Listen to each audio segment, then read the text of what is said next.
Back to my channel, Art and More with Kay. My sister gave me this fondant modeling for cake decorators book, but I'm going to use Play-Doh to make this pig. I used the picture to come up with the shapes that I thought were required for the pig. A body, 4 legs, a tail, a head, a nose, and ears. I put noodles in the legs so that I could stab the body onto the legs so that it stays still. Because I'm going to take it apart, I didn't want to make it permanent, so I'm just putting the body on. Then next I'm going to put a couple of noodles for the shape, kind of oval, that I made for the head. That one's a little more difficult there. Kind of hard to video and do it at the same time.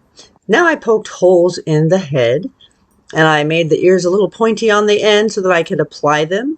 I'm going to pause for a second and put the ears on. It's hard to do it with one hand. Oop, knocked him over. There you go. I put both ears in after I poked the holes. Now I'm going to put on the snout. I decided to use 2 noodles for that. I'm putting on the snout now with the noodles. Then I placed the eyes, which are 2 black dots. Now I'm going to put on the tail. I just rolled out a little bit of clay, twisted it into a curly shape, poked a hole in the back end, and put in the tail. There's the pig made with Play-Doh. And there's the pig from the book. Thank you for watching. Please like and subscribe and have a wonderful day.